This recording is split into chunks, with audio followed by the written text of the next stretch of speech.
নমস্কার, আমি সুমনা। আমার নতুন একটি ভিডিওতে তোমাদের সবাইকে স্বাগত জানাই। কেমন আছো তোমরা সবাই? আশা করি তোমরা সবাই খুব ভালো আছো আর আমরাও ভালো আছি। আজকে বৃহস্পতিবার।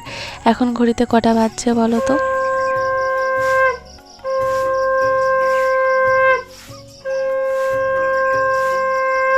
এখন ঘড়িতে বাজছে পুরো 4টে। আমি কিছুক্ষণ আগেই ঘুম থেকে উঠেছি। আজকে আরও একটু ভোর ভোর করে ঘুম থেকে উঠেছি। তার কারণ হলো আজকে বৃহস্পতিবার। বৃহস্পতিবারে পুজো টুজো আমাকে করতে হবে, তো সেগুলো জানো যে একটু টাইম টেকিং লাগে, মানে একটু সময় করে আর কি পুজো করতে হয়। তারপরে আমি যেহেতু নতুন আর কি ঠাকুর পেতেছি, তো সেহেতু আর কি কোনো কিছুই না আমার ঠিক হাতের গোড়ায় নেই। মানে সব কিছুই আমার এই ঘর ওই ঘর হয়ে রয়েছে। তো কিছু কিছু জিনিস আমাকে এই ঘর থেকে এই ঘরে আনতে হবে। একটু ভেবেছি ঠাকুরের জায়গাগুলো একটুখানি গোছাবো, তো সেই সমস্ত কিছু এক্সট্রা কিছু কাজ রয়েছে। তো আমার তো হাতের সময় তো বাঁধা, আমি সেই সময়ের বাইরে যে একটু এক্সট্রা কাজ করব সেগুলো তো আমার পক্ষে করা সম্ভব হয়ে ওঠে না, কিন্তু আজকে সম্ভব করতে হবে। তাই আমাকে এতটা ভোর থেকে আমাকে উঠতে হয়েছে। যখন ঘুম থেকে উঠলাম পুরো একদম আলো ফোটেনি, যেমন সেই মানে কি বলবো, রাতটা যেরকম, মানে এখন তো ধরো পূর্ণিমা চলছে, তো সেহেতু আকাশটা একটু সারা রাতে একটু সাদা থাকে, কিন্তু নিচে মাটিতে এক ফোঁটাও আর কি আলো পৌঁছায়নি। তো তারপর দেখো এই সমস্ত কাজগুলো করতে করতে বেশ আলো ফুটে গেছে। তবে হ্যাঁ, আমি কিন্তু লাইট জেলে ভিডিওগুলো করছিলাম, কারণ লাইট এমনি দেখতে পাচ্ছিলাম নিজে খালি চোখে আর কি, কিন্তু ভিডিওতে আসছিল না, কারণ পুরো অন্ধকার আসছিলো। তো সেই জন্য আমাকে লাইটটা অন করতে হয়েছিল, তাই লাইট অন করে আর কি ভিডিওগুলো করছিলাম। এখন কেউ কোথাও নেই, আমি একা সব কিছু করছিলাম। আর এখন জানো তো, যেহেতু চাষবাসের কাজ শুরু হয়ে গেছে, সেহেতু একটা জিনিস আমি লক্ষ্য করছি, আমার মতো হয়তো অনেক ফ্যামিলি আছে বা অনেক বাড়ির বউ আছে, তারা কিন্তু ঠিক ভোর থেকে উঠছে। কারণ যেহেতু ওই যে বললাম চাষের কাজ শুরু হয়েছে এবং ভোর থেকে চাষের কাজ সব কিছু স্টার্ট হয়ে যায়। তাই এমনকি বাড়ির কাজও রয়েছে। এবং তোমাদেরকে বলেছিলাম যেদিন আমরা বেলুড় মঠ যাচ্ছিলাম, সেদিন তোমাদেরকে বলেছিলাম যে অনেক মানুষ এক জায়গা থেকে অন্য জায়গায় ট্রেনে করে আর কি যাচ্ছে, তারা কাজ করতে আর কি, চাষবাসের কাজকর্ম করতে। তো সেই জন্য মানে যে কোনো মহিলাই হোক, মানে যে মহিলাই হোক না কেন, সে যে কাজই করুক না কেন, বাড়ির কাজগুলো তো সেমই থাকে। বাড়ির কাজগুলো কমপ্লিট করে তবেই না সে বাইরে কাজ করতে যাবে। তাই একটু ভোর থেকে তো উঠতেই হচ্ছে। তো সেরকম আর কি একটুখানি শাঁখের আওয়াজ কিন্তু আমি চারদিক থেকে পাচ্ছিলাম। দেখো এত বৃষ্টি হচ্ছে, পুরো সিঁড়ির ধাপগুলো ঠিক কতটা ডুবে গেছে, প্রচুর জল উঠে গেছে, যেন তো ঘাটের ওপর পর্যন্ত জল উঠে গেছে। আর গতকাল রাত্রে না প্রচুর বৃষ্টি হয়েছে মাঝরাতের দিকে। দেখো বাইরেটা একটুখানি আলো ফুটলেও ভেতরটা পুরো ঘুরঘুটে অন্ধকার, মানে আমাদের ঘরের ভেতরে এখনও আলো পৌঁছায়নি। বাইরে দাওয়াতে বা বারান্দাতে একটা জিরো লাইট জ্বলে সারা রাত ধরে, তো সেটাও জ্বলছিল, সেটা বন্ধ করে দিলাম। দিয়ে আমি সবার প্রথম যেটা করি আর কি ভাত বসাই, তো সেটাই আর কি বসাচ্ছিলাম। গতকাল রাত্রে যে এরকম ঝমঝম করে বৃষ্টি নেমেছে, আমি কিন্তু কোনো কিছুই টের পাইনি, কারণ সারাদিন এত পরিমাণে পরিশ্রম হয়, তো রাত্রের দিকে না একদম মরার মতো করে ঘুমিয়ে যায়। কিন্তু যেহেতু জানালাগুলো খোলা ছিল আর অস্মি একদম জানালার পাশেই শোয়, তো যেহেতু পূর্ব দিকের জানালা থেকে না প্রচুর পরিমাণে জল ভেতরে আর কি আসছিল, মানে জলের ঝিট আসছিল যেটাকে বলে। তো অস্মি কুকড়ে আমার কাছ থেকে চলে আসছিল। যখনই আর কি ও খুঁতখুত করে আমার কাছ থেকে চলে আসছে, তখনই আর কি আমার ঘুমটা ভেঙে যায়। তখনই দেখলাম যে প্রচুর বৃষ্টি হচ্ছে, সেরকম মেঘ ডাকছে। তো আবার সময় উঠে আর কি জানালাটা বন্ধ করি। তো তারপর আবার অস্মিকে ঘুম পাড়ে, অস্মিও উঠে গিয়েছিল। তো তাই আর কি মানে ওইরকম মাঝরাতে উঠে এই সমস্ত কিছু কাণ্ড হয়েছে। তাই ওঠান টোঠান সমস্ত কিছু ভিজে একদম পুরো কাদা হয়ে গেছে, মানে পা দাঁড়াচ্ছে না। তো সেই জন্য আমার না একটুখানি আর কি ভয় লাগছিল যে আজকে গাড়িটা আমি বের করতে পারবো তো। তো যদিও আর কি একটুখানি তো পর মানে একদম সকালবেলাতে তো অস্মি যাবে না, তো ততক্ষণে যেহেতু আমাদের বালি মাটি, সেহেতু টেনে যাওয়ার কথা, মানে একটু শক্ত হয়ে যাওয়ার কথা। তো দেখা যাক কি হয় না হয়। আজকে না যেহেতু বৃহস্পতিবার, ঠাকুরের সমস্ত বাসনপত্রগুলো না একটুখানি পরিষ্কার সবাই করে, তো আমিও করব। যেহেতু এই কয়েক সোমবারই আর কি আমি পরিষ্কার করেছি, আর আমার ম্যাক্সিমাম জিনিসই একদমই নতুন, তো সেহেতু পরিষ্কার করার কিছু নেই, তবুও পরিষ্কার করতে হবে। তার মধ্যে ছিল এই শাকটা আমি আর রশ্মির বাবা যখন দীঘা বেড়াতে গেছিলাম, তো সেখান থেকে এই শাকটা খুব শখ করে কিনে নিয়ে এসেছিলাম। যখন কিনি তখন কিন্তু আমি একদমই বুঝতে পারিনি যে আমাদের আর কি এরকম দিন আসবে, কিন্তু দেখছিলাম যে সবাই বাজারে কিনছে, তাই আর কি আমরাও কিনেছিলাম। তো ভাগ্যিস কিনেছিলাম। তো যাই হোক আর কি, তো সেই জন্য শাকটা যেহেতু বেশ কয়েক বছরই বলতে পারো ব্যবহার করা হয়নি, তো সেহেতু শাকটা না কীরকম একটু হয়ে গিয়েছিলো। তাই মাকে গতকালকে রাত্রেবেলায় জিজ্ঞাসা করেছিলাম যে শাকটা কীভাবে পরিষ্কার করব। তাই মা আমাকে বলেছিল যে একটুখানি গরম জল করবি আর গরম জলের মধ্যে একটুখানি ডিটারজেন্ট দিবি, তো তারপর শাকটাকে কিছুক্ষণ ভিজিয়ে রেখে তারপরে কি পরিষ্কার করে দিবি। তাই আর কি সবার আগে সেই কাজটাই করলাম, যেহেতু সকালবেলায় শাক বাজিয়েছি, এরপর যখন পুজো করব তখন শাক বাজাবো। তাই মাঝের সময়টা আমি একটুখানি আর কি শাকটা ভিজতে দিলাম, একটু মুগ ডাল বসালাম জানো। আর আজকে না অস্মির জন্য একটা নতুন রেসিপি আমি ওকে বানিয়ে দেবো, মানে টিফিনেতে। তো সেটারই প্রিপারেশন আর কি করছিলাম। সবার প্রথম চিড়েটাকে একটুখানি ভালো করে জল দিয়ে ধুয়ে নিলাম আর কি, চিড়ে জিনিস তো, তো সেজন্য ধুয়ে নিয়ে এবার এইভাবে আর কি থাকবে কিছুটা জল ঝরে যাওয়ার জন্য। তো যাই হোক, জলটা ওইদিকে টেনে নেবে, আর সেহেতু কড়াইতে আমি তারপর দিয়ে দিয়েছিলাম একটুখানি ঘি। এই রান্নাটা না ঘি দিয়ে করতে কিন্তু ভীষণ ভালো লাগে। তোমাদেরকে আমি বলেছিলাম গতকালকে ভিডিওটাতে হয়তো যে আমি অস্মি একটা স্পেশাল রেসিপি বানিয়ে দিয়েছিলাম, সেটা হলো এটা। কিন্তু আজকে একটু বেশি ভালো করে বানাচ্ছি আর কি, মানে আগের দিনে এত সুন্দর করে বানাইনি, খুব তাড়াহুড়োর মধ্যে বানিয়ে দিয়েছিলাম। একটুখানি কাজু, একটুখানি কিশমিশ ওই ঘিটার মধ্যে ভেজে নিয়েছিলাম। তারপর তো ভেজে নেওয়ার পরও একটুখানি ঘি ছিল, তো তার মধ্যে ছোট্ট ছোট্ট করে আলু কুচি করেছিলাম আর একটুখানি বিনস দিয়েছিলাম। তো সেটাকেও এখন একটুখানি ঘিয়েতে একটুখানি নুন, একটুখানি হলুদ দিয়ে আর কি ভেজে নেব। এতে আরও অনেক কিছু দেয়, যেমন ধরো সর্ষে ফোড়ন দেয়, কারি পাতা, এই সমস্ত কিছু দেয়। কিন্তু এখন আমার একদমই সাহস হয়নি বাড়ির পিছনেতে গিয়ে কারি পাতা নিয়ে আসার। গতকাল যদি তুলে রাখতাম তাহলে হয়তো ঠিক ছিল, কিন্তু ভুলে গেছিলাম গতকালকে। এই এখন রান্না করার সময় আর কি মনে পড়ছে যে গতকাল বিকালে যদি তুলে রাখতাম, যেহেতু আমি গিয়েছিলাম গতকাল বিকালে বাড়ির পিছনেতে, তো কিন্তু ভুলে গেছিলাম, ওই যে মনে থাকেনি। তো এতে না আরও অনেক কিছু মশলা দেয়, তো আমি কিছুই দেবো না, শুধুমাত্র নুন আর হলুদ দিয়েছিলাম, দিয়ে কিছুক্ষণ ঢাকা চাপা দিয়ে রেখে দিয়েছিলাম। দিয়ে দেখো খুব সুন্দর করে সমস্ত কিছু আর কি সিদ্ধ হয়ে গেছে।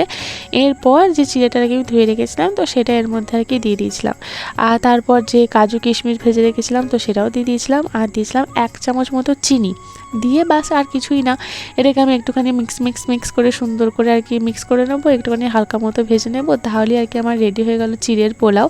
এর আগের দিনে বানিয়েছিলাম, ওই যে বললাম কাজু কিশমিশ দিইনি, তো সেই জন্য যেহেতু আর কি আমি দেখেছি জানো তো প্রত্যেক বাচ্চা মানে একই জিনিস দিলে না তারা খেতে চায় না, মানে প্রত্যেক দিন আর কি পাল্টে জিনিস দিলে তাদের আর কি মুখের স্বাদটাও পরিবর্তন হয় আর খুব সুন্দর করে খেয়েও নেয়। কিন্তু আমার বাচ্চা না একটু অন্যরকম, ওকে যদি তুমি প্রত্যেক দিন মানে 2 দিন 3 দিন ওই একই খাবার দাও, ও কিন্তু আরামসে খেয়ে নেয়। কিন্তু যখন নতুন কোনো কিছু ওকে আমি দিতে চাই, তখনই না প্রথম খেতে চায় না, তারপর আবার খেতে আবার খায়। তো এরকম কার বাচ্চা করে আমাকে একটুখানি জানিয়ে তো। আজকে হচ্ছে শাকপালা, তো যেহেতু শ্রাবণ মাস চলছে, শ্রাবণ মাসে অনেক কিছু নিয়ম কানুন আছে আর কি আমাদের বাড়িতে। তো সেই সমস্ত নিয়ম কানুনের মানে বিন্দু বিসর্গ এখনও পর্যন্ত আমি জেনে উঠতে পারিনি। তবে আজকে যে শাকপালা সেটাও কিন্তু আমি জানতাম না। আমার ছোটো কাকি শাশুড়ি এসেছিলো গতকালকে, যখন আমি রান্না করছিলাম, দেখছিলাম আমি কথা বলছিলাম, তখন কথায় আর কি ওঠে যে গতকালকে মানে আগামীকাল হচ্ছে শাকপালা। তখন আমি আমার ছোটো কাকিমাকে জিজ্ঞাসা করলাম যে শাকপালা কী নিয়ম আছে বলো। তো তখন ছোটো কাকিমাও অত ভালো জানে না, তবুও বললো যতটুকু জানে যে হ্যাঁ ওই দিন নাকি শাক খেতে হয়। তো আমার বাড়িতে শাক বলতে কলমি শাকই ছিল, তাই ভাবলাম একটুখানি কলমি শাক আর কি করি। তো সেই যেহেতু আর কি শাক ভাজা করতে হয়, তো সেহেতু আর কি শাক ভাজাই করলাম। আর একটুখানি মুগের ডাল করলাম। তোমরা হয়তো দেখবে যে একটু অবাক তোমাদের লাগবে যে দিদি কেন সকালবেলাতে এত কিছু রান্না করছে। মানে প্রত্যেক দিন তো সকালবেলায় আমি এত কিছু রান্না করি না, কিন্তু আজকে করছি, তার একটা কারণ রয়েছে। এই দেখো ঝিঙে আলু পোস্ত করব, তাই আর কি ডালটাও করে নেবার পর আমি ঝিঙে আলু সব কিছু একসাথে দিয়ে সামান্য একটু নুন দিয়ে একটুখানি ভাজা করে ঢাকা চাপা দিয়ে রেখে দেবো। কারণ ঝিঙে থেকে যা জল বেরোবে আমার এক্সট্রা করে জল দেওয়ার কোনো প্রয়োজন হয় না, ওই ঝিঙের জলেতেই ঝিঙে আলু সমস্ত কিছু সিদ্ধ হয়ে যায়।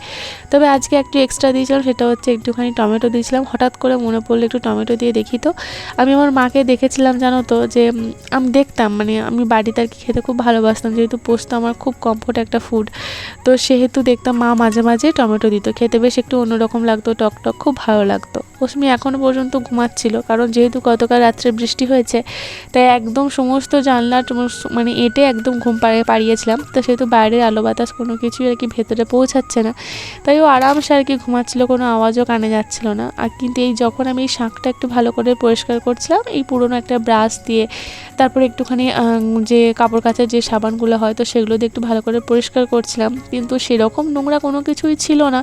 মানে একটুখানি মানে এরকম ঘষা মাজারও কোনো প্রয়োজন ছিল না, আমি একটু হাতে করে দলে দিচ্ছিলাম, তাতেই আর কি শাঁখটা আর কি পরিষ্কার হয়ে যাচ্ছিল। আর এই শাঁখটা যখনই পরিষ্কার করছি সেই ফাঁকি আর কি অস্মি আর কি উঠে পড়ে। তা আমি আবার কাজ বন্ধ রেখে অস্মিকে নিয়ে আসি, ওকে একটুখানি সময় দিই, তারপরে আবার আমি শাঁখটা মানে এইভাবে পরিষ্কার করতে আসি। কিন্তু দেখো একটু ভালো করে লক্ষ্য করে দেখো, এত সুন্দর করে পরিষ্কার করার পরও শাঁখটা কিন্তু দুধের মতো সাদা হয়নি, একটু লালচে লালচে ছোপ কিন্তু ধরে গেছে। আমি জানি না এটা কেন, হয়তো অনেক দিন ধরে ব্যবহার হয়নি, অনেক দিন ধরে আর কি পড়েছিল শাঁখটা, তো সেই জন্য হয়তো এরকম হয়েছে নাকি আমার জানা নেই, তোমরা একটুখানি জানিও তো। আমি তো এত ভালো করে পরিষ্কার করার চেষ্টা করলাম কিন্তু ওই লালচে ছোপ যে দাগটা ওটা কিন্তু যায়নি, ময়লা কিন্তু নয়, সমস্ত কিছু একদম কোনা কোনা সাফ হয়ে গেছে, এতটুকু কোনো কালো দাগ নেই, শুধু ওই লাল লাল একটু হালকা ব্রাউন এইরকম একটা ছোপ ছোপ দাগ ধরে গিয়েছিলো। এটা কীভাবে উঠবে আমি জানি না, মানে একদম দুধের মতো পরিষ্কার সাদা কিন্তু পরিষ্কার হয়নি। তো যাই হোক, এদিকে মহারানী আর কি উঠে পড়েছে, তো পোস্তটা আমার প্রায় হয়েই গেছে, পোস্তটা হয়ে যাওয়ার পরে আর কি আমার রান্না প্রায় কমপ্লিট। তো এখানে না আমি একটুখানি নুনটা আর কি চাকছিলাম, আর আমি যখন আর কি নুনটা চাকছি নুনটা ও চাকবে, মানে ও সেই জিভ বার করে এমন করে আর কি মানে এক্সপ্রেশন দিচ্ছিলাম তো হেসে হেসে অস্থির ওর এই সমস্ত কিছু কাণ্ড দেখে। তারপরে যখন আমি আবার ওকে বলি ঠিক আছে তুই একটুখানি নুনটা আর কি চেখে নে, তখন আর বলে না না তুমি খাও তুমি খাও, তারপরে বলে পরে আমাকে আবার এক বাটি পোস্ত দাও।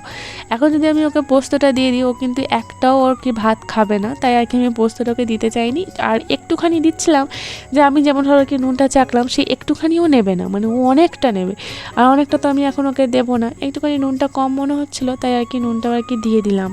কিন্তু জানো তো এইরকম পোস্তটা না আমার মেয়ে একদমই পছন্দ করেনি, ওই টমেটোটা দিয়েছি বলে। একই তো ঝিঙে আলু পোস্ত খেতে চায় না, মানে ঝিঙেগুলো থাকে বলে আর কি, মানে শুধু আলু পোস্ত খেতে ভীষণ ভালোবাসে কিন্তু ঝিঙে থাকে বলে একদমই খেতে চায় না। তারপর আবার টমেটো দিয়েছি, ওই যে বললাম একটু নতুন স্বাদ পেলি ওজমি খুব একটা মানে মানে ও আর কি ওর কমফোর্ট জোনের বাইরে বেরিয়ে যায় আর কি, আবার 2-3 দিন খেতে খেতে আবার ওটা খেতে শুরু করবে।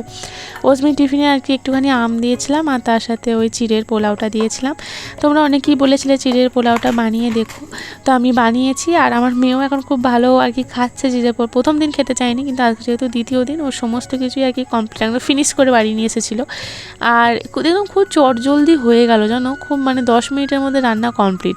অন্যান্য সময় যখন পরোটা করি আলু ভাজা বা আলুর তরকারি যাই করি না কেন, কুমড়োর তরকারি, সেগুলো না প্রচুর টাইম টেকিং, মানে রুটি করা সবজি করা পরোটা করা সবজি করা এগুলো না প্রচুর টাইম টেকিং, কিন্তু এই চিড়ের পোলাওটা জাস্ট 10 মিনিটের মধ্যে আমার হয়ে গেছিলো।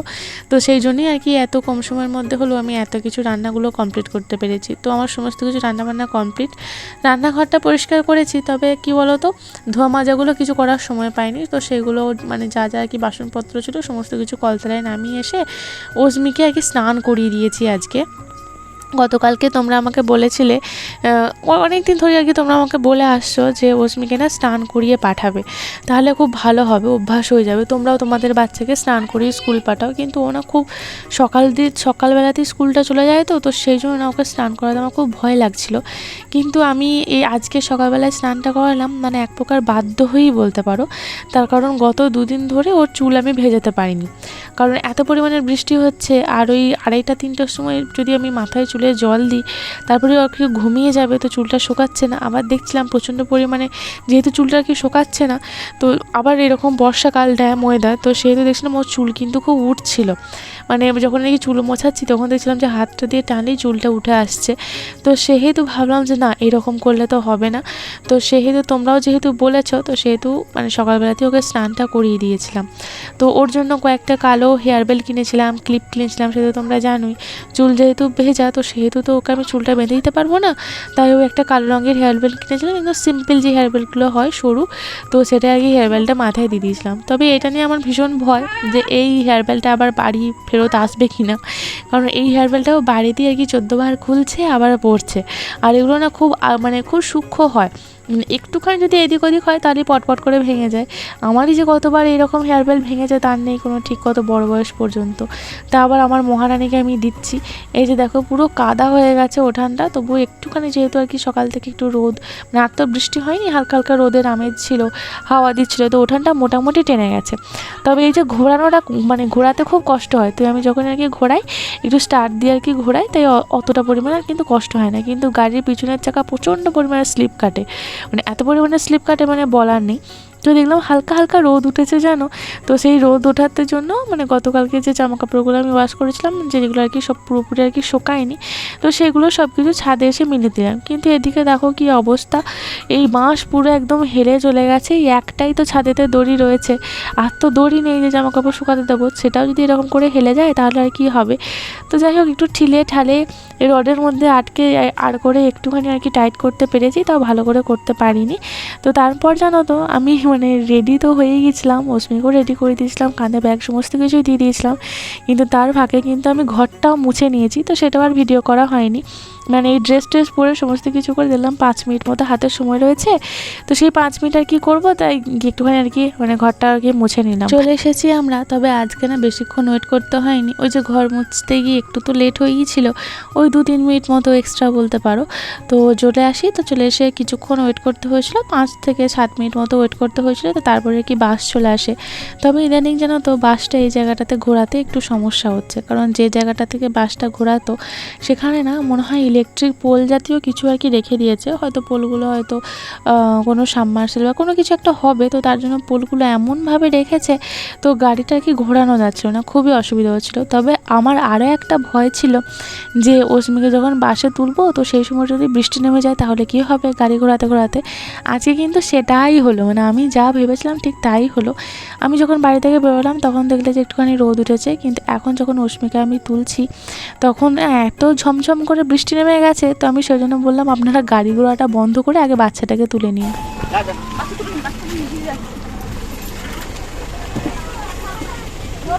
আর ওখানটা তো পড়ে গেছিল কালকে, বলতে গলাটা লেগেছে, একটু দেখবে ওই যে ওখানটা গলাটা লেগেছে, কি জানি কখন, একটু দেখবে।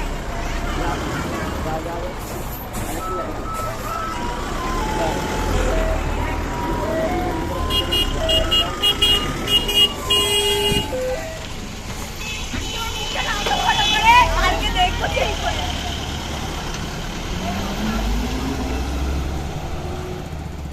দুগ্গা দুগ্গা করে তো মেয়ে চলে গেল স্কুল, কিন্তু আমাকে এবার ফিরতে হবে।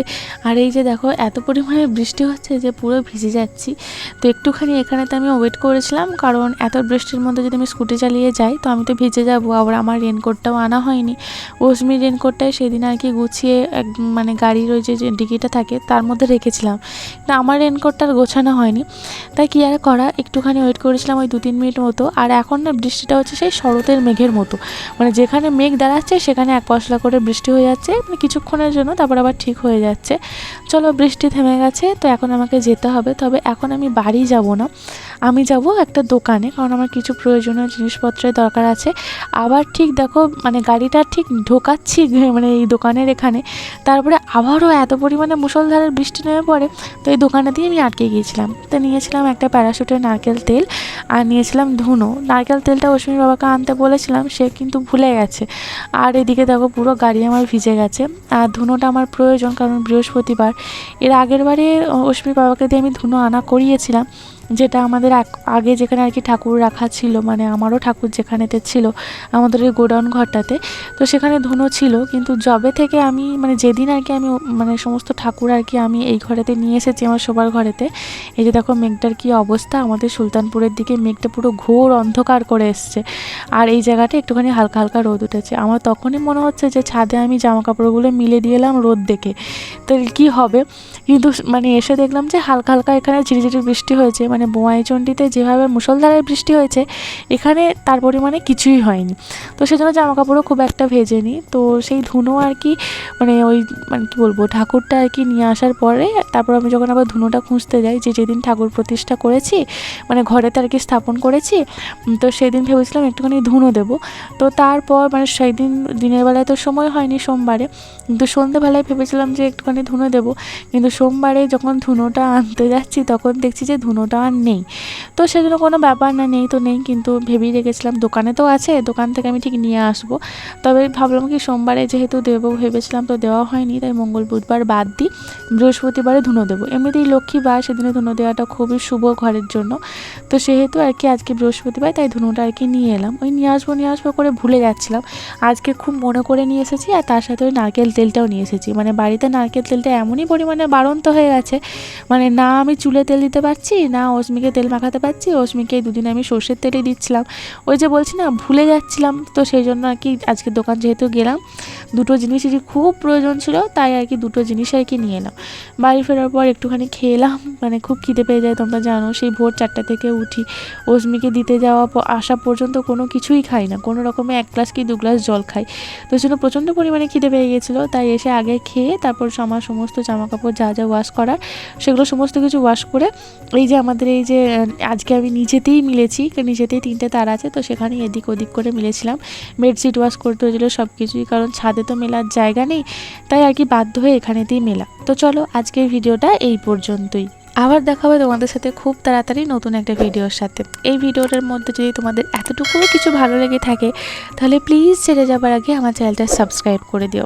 আজ তবে আসি।